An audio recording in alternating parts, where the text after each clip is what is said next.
Hello दोस्तों, कैसे हैं आप लोग। आशा करते हैं अच्छे होंगे। बेस स्टडी बाय सुशील सर चैनल पर आप सभी को स्वागत है। आज हम पढ़ेंगे हजारी प्रसाद द्विवेदी क्लास 10वीं का हिंदी।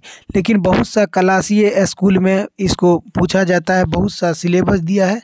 और आरपीएससी कॉलेज आयोजन होने वाले कॉलेजिएट लेक्चर, भारतीय परीक्षा में प्रोफेसर आयोजन होने वाले परीक्षा में भी क्या होते हैं, पूछे जाते हैं। चलिए हजारी प्रसाद द्विवेदी जी पढ़ेंगे। तो हजारी प्रसाद द्विवेदी जी लिखा है नाखून क्यों बढ़ते हैं। क्या लिखा है? नाखून क्यों बढ़ते हैं। नाखून, अब हम एक छोटा ट्रिक दिखा देंगे आप लोग को। बोलते हैं जैसे अगर हम पूछें नाखून आप लोग कितने बार काटते हैं, तो आप लोग बोलिएगा 1000 बार हम लोग नाखून काटे हैं। तो 1000 से क्या हो गया, हजारी प्रसाद द्विवेदी जी। नाखून आप लोग कितने बार काटते हैं, तो 1000 बार काटते हैं। 1000 से हो गया हजारी प्रसाद द्विवेदी जी। हजारी प्रसाद द्विवेदी जी नाखून क्यों बढ़ते हैं लिखा है। चलिए हम इस पाठ की ओर बढ़ते हैं, बेसी समय न लेते हुए। हजारी प्रसाद द्विवेदी। आचार्य हजारी प्रसाद द्विवेदी का जन्म 1907 ईस्वी में आरत दुबे का छपरा बलिया उत्तर प्रदेश में हुआ था। हजारी प्रसाद द्विवेदी का जन्म कब हुआ था? 1907 ईस्वी में आरत दुबे गांव है और बलिया जिला है, उत्तर प्रदेश में हुआ था। द्विवेदी जी का साहित्य कर्म भारतवर्ष एवं सांस्कृतिक इतिहास के रचनात्मक परिणति है। साहित्य में भी बहुत बड़ा नाम है। संस्कृत की अगर बात करेंगे, संस्कृत प्राकृतिक अपभ्रंश बांग्ला आदि भाषाओं व उनके साहित्य में साथ इतिहास, सांस्कृतिक, धर्म, दर्शन, आधुनिक ज्ञान, विज्ञान व्यापकता एवं गहनता में बैठकर अब उनका आगाध पंडित्व नवीन मानवतावादी सर्वजनक एवं आलोचन की क्षमता लेकर प्रकट हुए थे। कौन? हजारी प्रसाद द्विवेदी जी। हजारी प्रसाद द्विवेदी अगर बात करेंगे तो भारतीय संस्कृति को लेकर के और चले थे, बहुत सा इसे काज किए थे जिसमें आलोचना लेकर के बढ़े थे। वे ज्ञानी थे। वो ज्ञान को बोध एवं पंडित्व के हृदयता को ढाल कर एक ऐसा रचना संसार हमारे सामने उपस्थित रहते हैं जो विचार के तेजस्वी कथन एवं लालित्व के बंधन एवं उसको शास्त्रीयता का संगम है, शास्त्रीयता को संगम है। हजारी प्रसाद द्विवेदी। इस प्रकार उसमें एक साथ कबीर, तुलसी एवं रविन्द्रनाथ नाम जो है एकांकर को अपने रखा है। मतलब रविन्द्रनाथ टैगोर को, अगर हजारी प्रसाद द्विवेदी को हम बात करेंगे तो कबीर दास हो गया, तुलसीदास हो गया, रविन्द्रनाथ ठाकुर हुआ। तो ये सब क्या है, इसके फेवरेट के व्यक्ति, इसको लेवल का व्यक्ति थे हजारी प्रसाद द्विवेदी जी को। उन्होंने सांस्कृतिक दृष्टि आपूर्ति की थी। सांस्कृतिक दृष्टि से क्या किए थे? आपूर्ति की थी। उनके आधुनिक भारतीय संस्कृति किसी एक जाति देन नहीं है। उसके अनुसार भारतीय सांस्कृतिक जो है, भारत के सांस्कृतिक जो है, हम लोग सांस्कृतिक एक कल्चर होता है। जैसे सांस्कृतिक जो हम भारत में रहते हैं, विभिन्न प्रकार के जो हम लोग रीति रिवाज जो करते हैं, पावन पर्व मनाते हैं, ये सब क्या है, सांस्कृतिक है। जो उनके भारतीय संस्कृति किसी एक जाति को देन नहीं है, किसी एक जाति का देन नहीं है भारत के संस्कृति की, बल्कि समय समय पर उपस्थित होने अनेक जातियों के श्रेष्ठ साधनाओं के लवन एवं नीर संयोग से विकसित हुआ है। ये हजारी प्रसाद द्विवेदी जी के प्रमुख रचना है। ये प्रमुख रचना है। आप रचना से क्वेश्चन देगा, आप ध्यान दें। रचना तो द्विवेदी जी का प्रमुख रचना हम इस प्रकार बोलेंगे। अशोक के फूल। क्या लिखा है? अशोक का फूल। क्या लिखे हैं हजारी प्रसाद द्विवेदी? अशोक का फूल, कल्पलता, विचार और वितर्क और कुटज विचार प्रवाह, आलोक पर्व, प्राचीन भारत के कलात्मक विनोद, निबंध संग्रह है, और बाण भट्ट की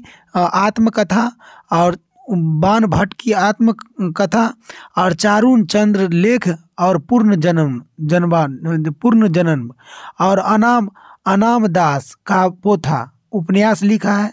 सूर साहित्य, कबीर मध्यकालीन बोध का स्वरूप, नाथ संप्रदाय कालिदास और ललित योजना और हिंदी साहित्य का आदिकाल, हिंदी साहित्य का भूमिका, हिंदी साहित्य उद्भव एवं विकास, आलोचन साहित्य इतिहास है। और संदेश राजत, पृथ्वीराज राजसो और नाथ सिद्ध की बनिया, ये सब क्या लिखे हैं? रविन्द्रनाथ टैगोर जी। और ग्रंथ संपादन विश्व भारतीय शांति निकेतन और पत्रिका का संपादन भी रहे। द्विवेदी जी का आलोक कर्म और द्विवेदी जी का आलोक पर्व और साहित्य अकादमी पुरस्कार मिला था। इस पर द्विवेदी जी का पत्रकार पर शांति निकेतन मिला था, शांति निकेतन पर विश्व भारतीय पर आलोचक में शांति साहित्य अकादमी पुरस्कार मिला था। आप बोलिएगा साहित्य, तो आलोक पर्व पर साहित्य अकादमी पुरस्कार किसको दिया गया था? हजारी प्रसाद द्विवेदी को। आलोक पर्व पर साहित्य अकादमी पुरस्कार भारत सरकार द्वारा इसमें पद्म भूषण भी दिया था। किसको? हजारी प्रसाद द्विवेदी को भारत सरकार द्वारा पद्म भूषण सम्मान दिया था। और लखनऊ विश्वविद्यालय द्वारा डीलेट की उपाधि भी मिला था। लखनऊ विश्वविद्यालय द्वारा इसे क्या मिला था? डीलेट की उपाधि मिला था। आपसे पूछेगा क्वेश्चन, हजारी प्रसाद द्विवेदी को किस विश्वविद्यालय से डीलेट की उपाधि मिला था? तो लखनऊ विश्वविद्यालय से। ये काशी हिंदू विश्वविद्यालय, शांति निकेतन विश्वविद्यालय, चंडीगढ़ विश्वविद्यालय आदि में प्रोफेसर रहे थे, प्रोफेसर एवं प्रशासनिक पदों पर रहे थे। ये एक बार आप देख लीजिए, काशी हिंदू विश्वविद्यालय, शांति निकेतन विश्वविद्यालय, चंडीगढ़ विश्वविद्यालय आदि में क्या रहे थे? प्रोफेसर रहे थे और उसमें प्रशासनिक पद पर भी रहे थे कुछ दिन। और 1979 ईस्वी में दिल्ली में उसका निधन हुआ था।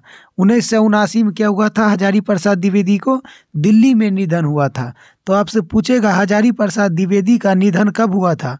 तो आप क्या बोलिएगा? दिल्ली में। कब, किस सन में हुआ था?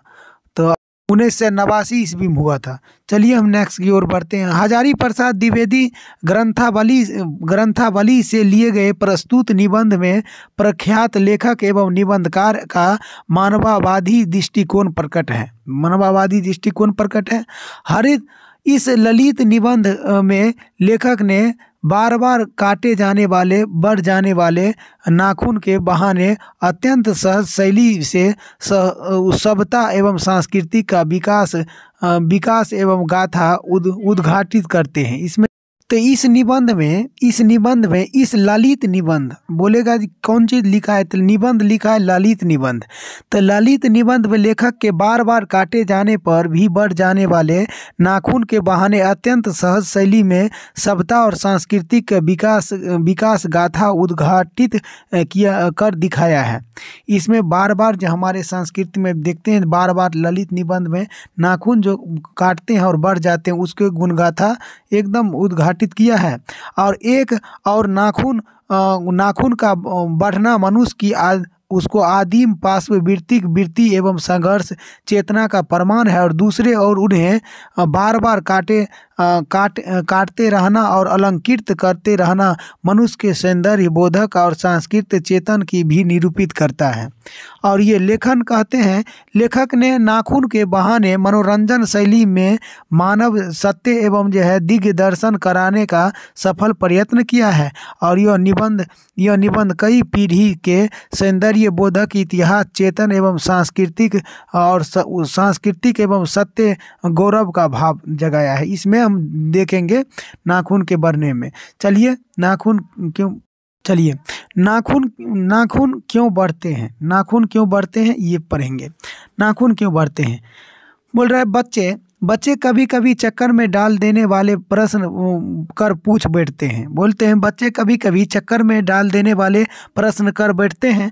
अल्पज्ञ पिता बड़ी दयनीय जीवन होते हैं। अल्पज्ञ पिता मतलब थोड़ा सा अगर नॉलेज किसी को होता है तो पिता, अगर अल्प पिता मतलब कम समझाने वाले पिता, बड़ी दयनीय जीवन मतलब बहुत मुश्किल में पड़ होते हैं। और ये निश्चित हम देखे हैं, कभी कभी बच्चा एकदम ऐसे बात कर देते हैं जो हम लोग सोचने वाले, कभी कभी पूछ देते हैं जब सूरज पूरब में क्यों उगते हैं, रोड पर गाड़ी क्यों चलते हैं ना, हम लोग खाना क्यों खाते हैं। तो ये सब कभी कभी चक्कर में डाल देने वाले पॉइंट पूछ देते हैं। मेरे छोटी सी लड़की ने जब उस दिन जो है पूछा कि आदमी को नाखून क्यों बढ़ते हैं, तो मैं भी कुछ सोच न सका। मेरी लेखक बोलते हैं, मेरी छोटी सी लड़की एक दिन ऐसे पूछ दिए कि पिताजी नाखून क्यों बढ़ते हैं, तो हम सोचने लगे। हर तीसरे दिन नाखून बढ़ जाते हैं। अब सही है, हर तीसरे दिन नाखून बढ़ जाते हैं। बच्चे कुछ दिन तक अगर उन्हें बढ़ने दे तो माँ बाप अक्सर उसे डांटे करते हैं। निश्चित है, अगर कुछ दिन इसको बढ़ने देते हैं तो माँ बाप क्या करते हैं, इसे डांटते हैं कि नाखून काहे नहीं काटते हो। कभी कल देखते हैं ना, हम लोग स्कूल वगैरह में पढ़ने के लिए ट्यूशन वगैरह जाते हैं तो मास्टर भी उसको क्या करता है, हफ्ता में एक दिन क्या करते हैं, चेक करते हैं नाखून को, नहीं काटते हैं तो मारते हैं। तो इस पर कोई नहीं जानता है कि ये अभागे नाखून क्यों इस प्रकार बढ़ जाते हैं। कोई नहीं जानते हैं ये अभागे नाखून क्यों बढ़ जाते हैं। काट दीजिए, चुपचाप दंड स्वीकार कर लेगा। एकदम काट देते हैं तो कोई दिक्कत नहीं, दंड स्वीकार कर लेगा। पर निर्लज अपराधी के भांति फिर जो है छूटते ही सेंड पर हाजिर हो जाएगा। फिर कुछ देर के बाद क्या होता है, वो एकदम सेंड पर हाजिर हो जाता है। आखिर ये इतना बेहया क्यों है, आखिर ये इतना बेहया मतलब निर्लज क्यों है। कुछ लाख ही वर्षों की बात है, कुछ लाख वर्षों की बात है, जब मनुष्य जंगली था और बनमानुष जैसा था, तब उसे नाखून की जरूरत था। बोल रहा है कुछ लाख वर्ष के बात है, जब मनुष्य आदि मानव था, जंगली था, तब उसको क्या ये नाखून का काम था, नाखून का जरूरी था। और उस जीवन रक्षा के लिए उसे नाखून बहुत जरूरी था। उस समय जीवन रक्षा करने के लिए नाखून हम लोग को क्या था, बहुत जरूरी था। और असल में वही उसके अस्त्र थे। असल में हम बात करेंगे तो वही क्या है, उसके अस्त्र थे उस समय में। आदि मानव के हम लोग जो थे, आदि मानव मानुष जो थे, तो उसमें यही अस्त्र थे। और दांत भी थे, दांत से भी हम लोग क्या करते थे, अस्त्र के काम करते थे। पर नाखून के बाद भी उसका स्थान था, नाखून के बाद क्या था, दांत के स्थान था।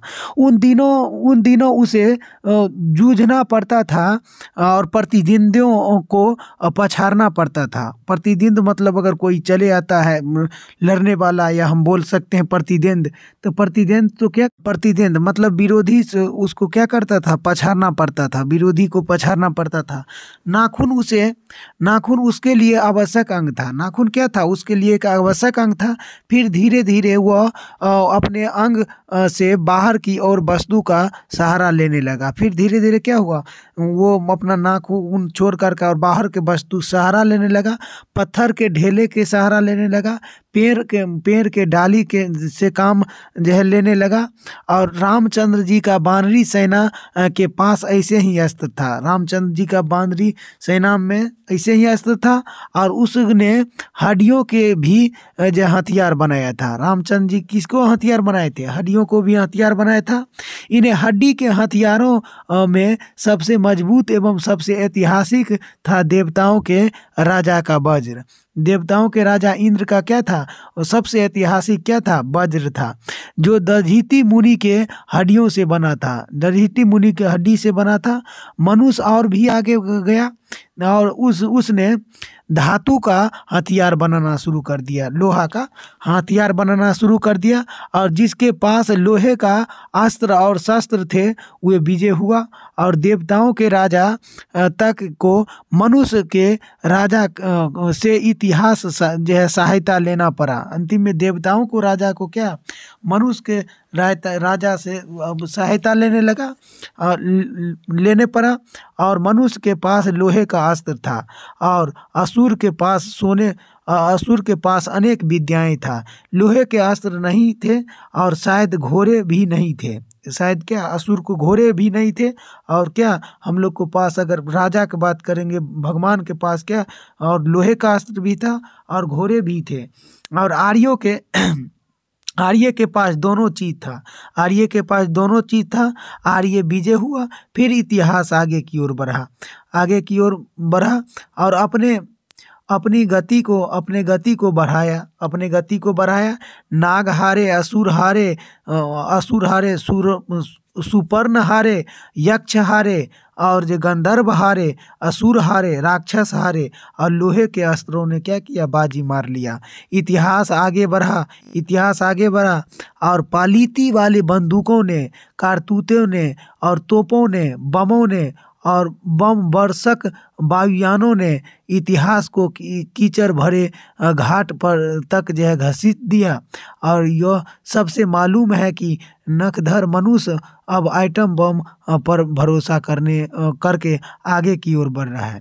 लेकिन आप ये नहीं जानते हैं नाखून, जो मनुष्य अब क्या, अब बहुत आगे बढ़ गए हैं। अब ये आइटम बम पर भरोसा करते हैं। छोटे छोटे नाखून तो छोड़िए, पर उसे नाखून अब भी बढ़ रहा है। वो नाखून क्या है, अब भी बढ़ रहा है। अब उसे प्राकृतिक मनुष्य को उसके भीतर वाले अस्त्रों से वंचित नहीं कर सकता है। अब भी यह याद दिला देता है कि तुम्हारे नाखून को भुलाई नहीं जा सकती है। आज भी वो याद है, भुलाई नहीं जा सकते हैं। तुम्हें यही लाखों वर्ष के पहले के नख एवं दंतावली जीव, नख दंतावली, जो नाक और दांत से सहारा जीने वाले जीव है, तो नख दंतावली जीव और पशु के साथ एक ही तरह के विचरण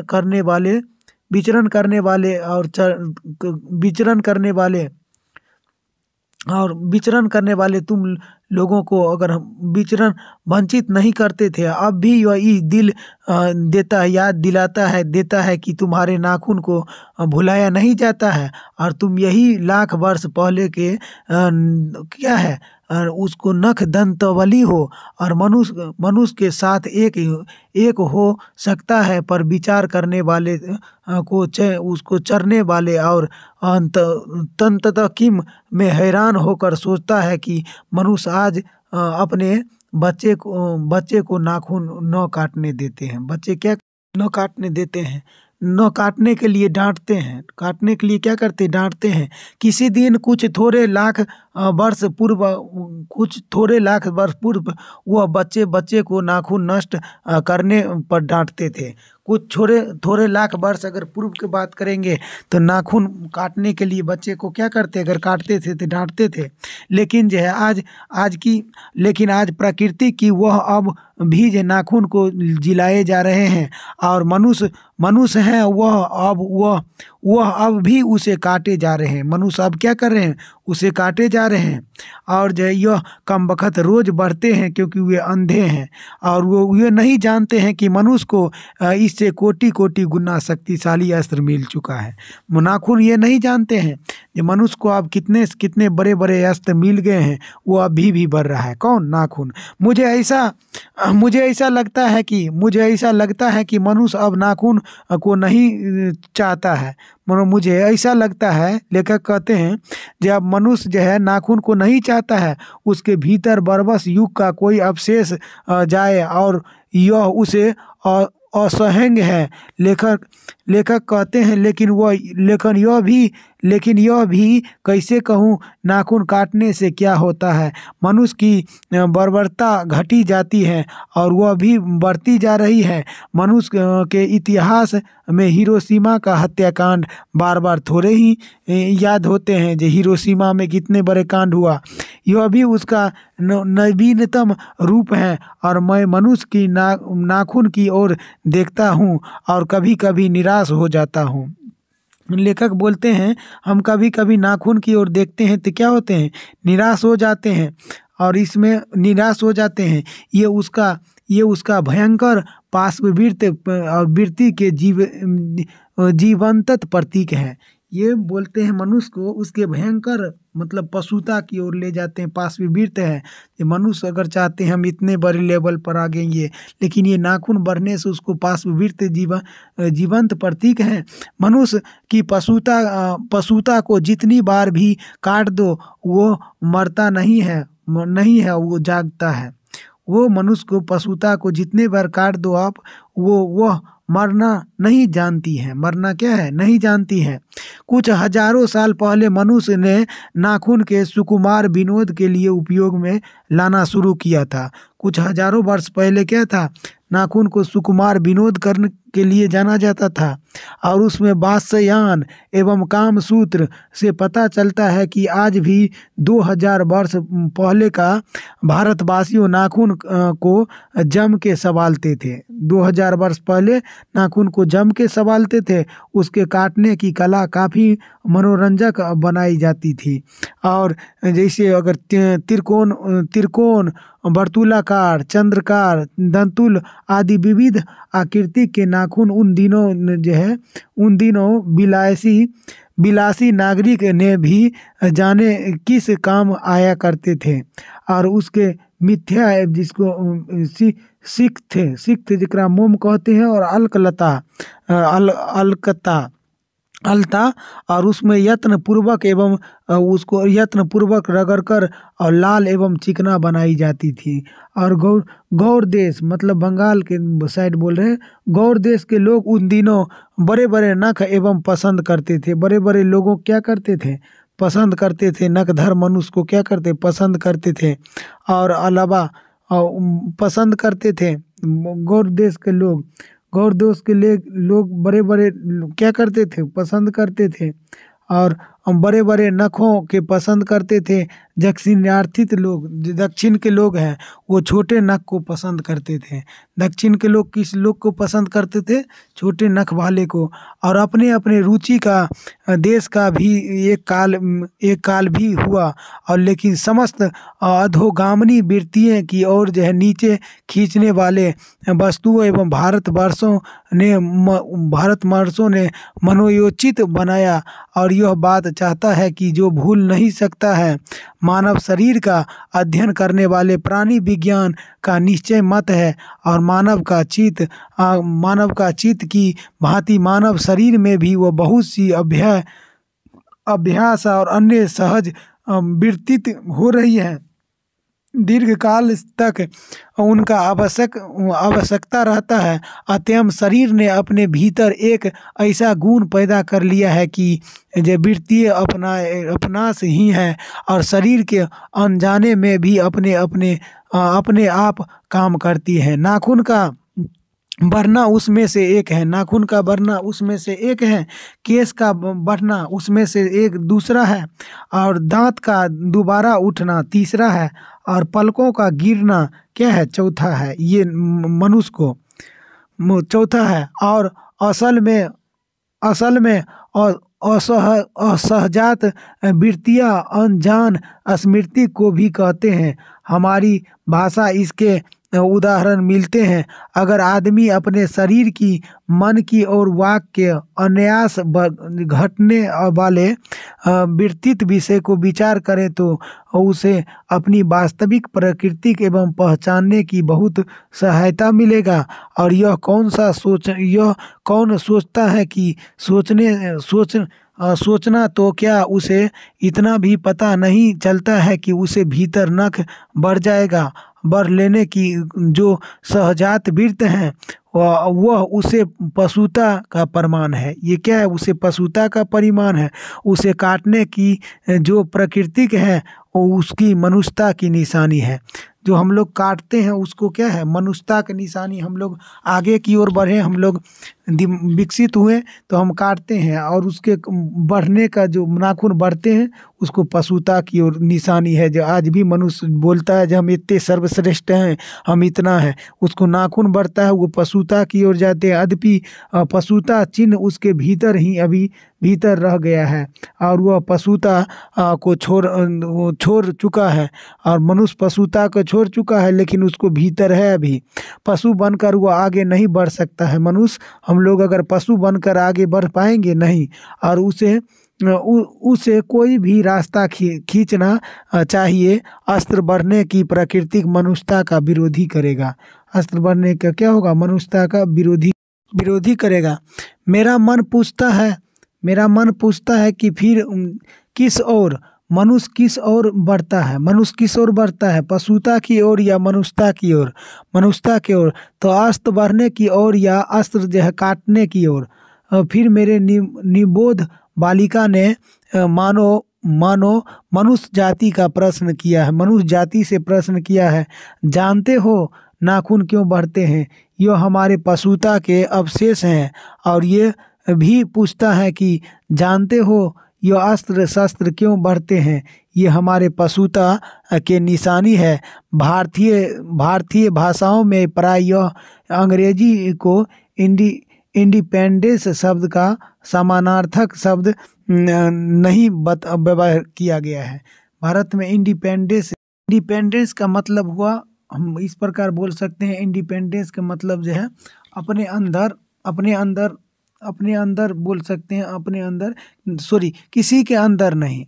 अगर इंडिपेंडेंस के मतलब हुआ किसी के अंदर नहीं, किसी के अंदर नहीं, तो इसमें बोल रहा है इंडिपेंडेंस शब्द का समानार्थक शब्द नहीं उसमें व्यवहारित होता है। 15 अगस्त को जब अंग्रेज भाषा में इंडिपेंडेंस की घोषणा कर रही थी तो देश की भाषा में पत्र स्वाधीनता हुआ। इंडिपेंडेंस का मतलब किसी के अंदर नहीं है, स्वाधीनता का मतलब जो है अपने अधीन, और अपने अधीन पर चर्च किया। इंडिपेंडेंस का अर्थ होता है अधीन या किसी का अधीनता का अभाव, या स्वाधीनता शब्द का अर्थ होता है अपने और अधीन रहना। अंग्रेजों को कहना था, अंग्रेज में कहना है कि अंग्रेजों का कहना है कि सेल्फ डिफेंस कहते हैं उसको, अंग्रेजी में क्या कहते हैं? सेल्फ डिफेंड कहते हैं। और मैं कभी कभी सोचता हूँ कि इतने दिनों तक अंग्रेजी का अनुवर्तिता करने के बाद भी भारतवर्ष इंडिपेंडेंस के अधीनता क्यों नहीं हो सकता है। उसके अपने आज़ादी के कितने भी नामकरण किया है, स्वतंत्रता, स्वराज और स्वाधीनता, और उन सब से स्वयं का बंधन अवश्य होता है। यह एक संयोग की बात है कि हमारी समूची परंपरा को अनजाने में हमारे भाषाओं के द्वारा प्रकट रहते हैं। और मुझे प्राणजीवी की बात फिर याद आते हैं। सहजात प्राकृतिक अनजानी स्मृति की और नाम है स्वराज होने के बाद स्वभावत कि हमारी नेता एवं विचारशीलता नागरिक सोचने लगे हैं कि इस देश के सच्चे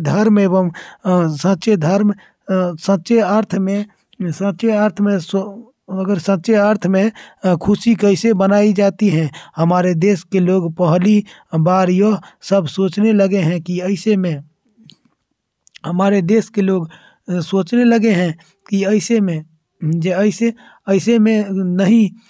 में नहीं हमारे इतिहास बहुत पुराना है। हमारे शास्त्र में इस समय का नाना भावों का, नाना पहलुओं का से विचार करते हैं। हम कोई नौ सीखिए नहीं है जो रातों रात अनजान जंगल में पहुंचकर आरक्षित कर छोड़ दिया जाए। हमारी परंपरा और महिमाई उत्तराधिकारी विपुल है और संस्कार उज्जवल है। हमारे अनजाने में भी यह बात एक खास दिशा में सोचने के प्रेरणा करते हैं। यह जरूरी है कि परिस्थिति बदल गई है, उपकरण नए हो गए हैं और उसको उलझनों की मात्रा में बहुत बढ़ गई है, और पर मूल समस्याएं बहुत अधीन नहीं बदली है। भारतीय चित्त जो आज भी अधीनता के रूप में न सोचकर स्वाधीनता के रूप में सोचते हैं, हमारे दीर्घकालीन संस्कारों का ये फल है। जो हम लोग बहुत पहले जो ये संस्कार किए थे उसको क्या है, ये फल है। ये स्वयं का बंधन को अपने से छोटा नहीं हो सकता है, और अपने आप के द्वारा लगाए हुए बंधन हमारे संस्कृति की बड़ी भारी विशेषता है। मैं मैं ऐसा तो नहीं मानता है कि मुझे हमारे पुराने जो कुछ हमारा विरोध है, विशेष है, उसे हम चिपटे दे रहे हैं। पुराने पुराने का मोह सब जो है समय वांछनीय नहीं है। तो और मेरे बच्चे को गोद में दबाए रखने वाले मंट रिया एवं मनुष्य का आदर्श नहीं बना सकते हैं, परंतु मैं ऐसा भी नहीं सोच सकता हूँ कि नई अनुसंधित्ता के नए चूर होकर जो है अपना सर्वस्व खो बैठे। और कालिदास क्या कहा था कि सब पुराने अच्छे नहीं होते हैं, सब नए खराब नहीं होते हैं। बहुत अच्छा लाइन है। किसने कहा था? कालिदास ने कहा था। कालिदास क्या कहा था? कि अगर सब नए टीचर जो है अच्छे, सब नए, देखो कालिदास क्या कहे, सब पुराने अच्छे नहीं होते हैं। अगर कोई टीचर में बात किए जाए तो सब पुराने टीचर जो है अच्छे नहीं होते हैं और सब नए खराब नहीं होते हैं। सब नया टीचर क्या खराब नहीं होते हैं। ये कथन किसने कहा था? कालिदास ने कहा था। और भले ही दोनों के जो है जांच कर ले, भले ही दोनों को क्या करना है? जांच कर ले, लेकिन हितकर होते हैं और उसे ग्रहण करते हैं और मूर्ख लोग दूसरे के जो है इशारे पर भटकते रहते हैं। जो मूर्ख लोग होते हैं वो क्या करते हैं? दूसरे के इशारे पर के भटकते रहते हैं और भटक करके अपना खो देते हैं। सो ऐसा भटकने नहीं, सो हमें परीक्षा करके और उसको हित कर बात जो है सोच लेनी चाहिए। और अगर हमारी पूर्ववंचित भंडार में वह हितकर वस्तु निकल कर आए तो इसके बढ़कर और क्या हो सकता है। जाति इस देश में अनेक आई है। हमारे देश में जाति क्या है? अनेक आई है और लड़ती झगड़ती भी रहती हैं। फिर उसमें प्रेम पूर्वक बस गई हैं और सभ्यता को नाना सीढ़ियों पर खड़ी हैं और नाना और मुख जो है करके चलने वाले इन जातियों के फिर एक सामान्य धर्म खोज निकालना कोई सहज बात नहीं है। भारतवर्ष में ऋषियों ने अनेक प्रकार के इस समस्याओं को सुलझाने की कोशिश की है। फिर एक बात उन्हें लक्षण की थी और समस्त वर्णों का, समस्त जातियों का एक सामान्य आदर्श भी है और वह है अपने ही बंधनों से अपने ओर बांधते हैं। मनुष्य पशु से किस बात से भिन्न है? मनुष्य जो है पशु से किस बात के भिन्न है? आहार निद्रा आदि जो है पशु सुलभ और स्वभाव उसके ठीक वैसे ही है जैसे अनेक प्राणी का है। इस प्रकार बोल रहे हैं मनुष्य को स्वाधीनता किस प्रकार है? जिस प्रकार मनुष्य को है उसी प्रकार, जिस प्रकार पशु पक्षी को देखते हैं उसको निद्रा स्वभाव ठीक उसी प्रकार मनुष्य को भी है। लेकिन वह फिर भी मनुष्य जो पशु के भिन्न है, लेकिन फिर भी पशु से क्या है? भिन्न है। उसमें उसको संयमंग है, दूसरे के सुख दुख के प्रति समवेदना है, श्रद्धा है, तप है, त्याग है और वह मनुष्य के स्वयं उद्भावित बंधन है। इसलिए मनुष्य जो है झगड़े टंटे करते रहते हैं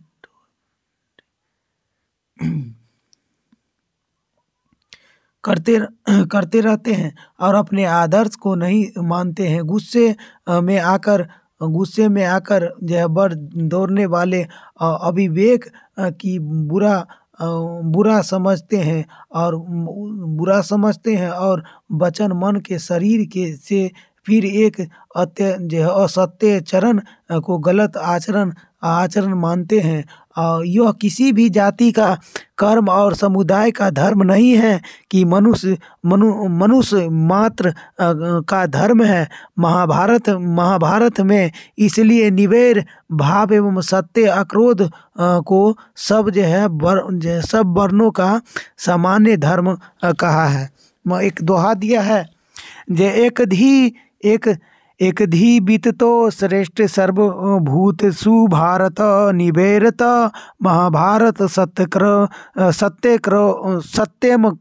सत्यक्रोधम एच च। तो अंतर में इसमें निरंतर और उसको दानशीलता को भी गिनाया गया है। और गौतम ने इस ठीक ही कहा है कि मनुष्य पशुता यही है कि सबसे जो है सुख दुख को सहानुभूति के साथ देखता है, और सब सुख दुख को क्या सहानुभूति के साथ देखता है। और यह अब आत्मनिर्भीत बंधन की मनुष्य बताते हैं। अहिंसा सत्य क्रोध पूर्वक धर्म और मूल सत्य ये है। और मुझे आश्चर्य होता है कि अनजान में भी हमारे भाषा में यह भाव कैसी रह गई है। लेकिन मुझे नाखून के बढ़ने के आदर्श हुआ है। क्या हुआ? आदर्श हुआ है। अज्ञात सर्वथा आदमी का पश्चाताप है, और आदमी को ये सदा उसके लोहे लेने के कसम जो है कमर करते हैं। और मनुष्य को सुख कैसे मिलेगा? बड़े बड़े नेता कहते हैं कि पशुओं की कमी है, वस्तुओं की कमी है, और मशीन बैठते हैं और उत्पादन बढ़ते हैं, और धन के वृद्धि करो या बाह्य उपकरणों के ताकत बढ़ाओ, ये सब। और एक बूढ़ा जिसको महात्मा गांधी बोला गया है, वो बूढ़ा आदमी एक बूढ़ा क्या कहा था? उसने कहा था क्या कहा था? बाहर नहीं भीतर की ओर देखो, हिंसा को मन से दूर करो और मिथ्या को हटाओ, क्रोध और देश के दूर करो, लोग के लिए कष्ट सहो, आराम की बात मत सोचो और प्रेम की बात सोचो, आत्मा जो है तोषण की बात सोचो और काम करने की बात सोचो। उसने कहा था प्रेम ही बड़ी जीत है, क्योंकि वो हमारे भीतर है। यक्षुखंडता पशु की प्रकृति है, स्वयं का बंधन मनुष्य का स्वभाव है। और बूढ़े की बात अच्छी नहीं लगा, पर उसे क्या किया? गोली मार दी गई। कोई व्यक्ति लेकिन आदमी के नाखून बढ़ने की प्रकृति की उसमें हवाई हुआ है। मेरे हैरान होकर सोचता हूँ कि बूढ़े ने कितनी गहराई में बैठकर और मनुष्य के वास्तविक जो है चरितार्थ का पता लगा लिया, वो मनुष्य गांधी जी। और उसमें ऐसा कोई दिन आ सकता है जबकि मनुष्य के नाखून का बढ़ना बंद हो जाए। और प्राणी विज्ञानियों का ऐसा अनुमान है कि मनुष्य का अनावश्यक अंग उसी प्रकार झड़ जाएगा जिस प्रकार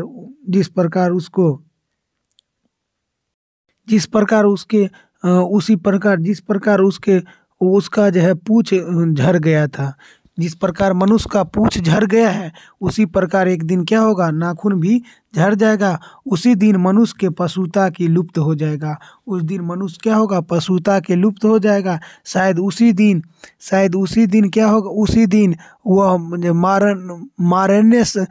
मारणास्त्रों का प्रयोग बंद कर देगा।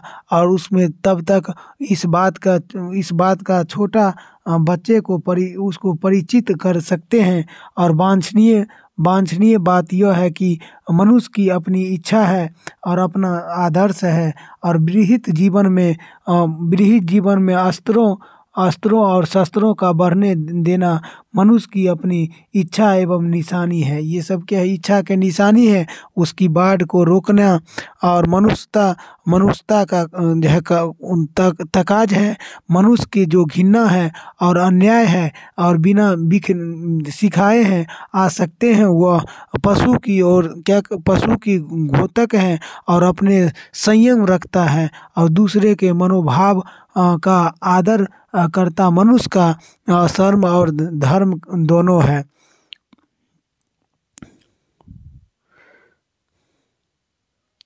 बच्चे बच्चे बच्चे यह जानते हो तो बच्चे यह जाने तो बच्चे के अध्ययन में और तय के प्राप्त प्राप्त वस्तुओं का उसको महिमा भी सूचित करता है। सफलता और चलितार्थकता का अंतर है।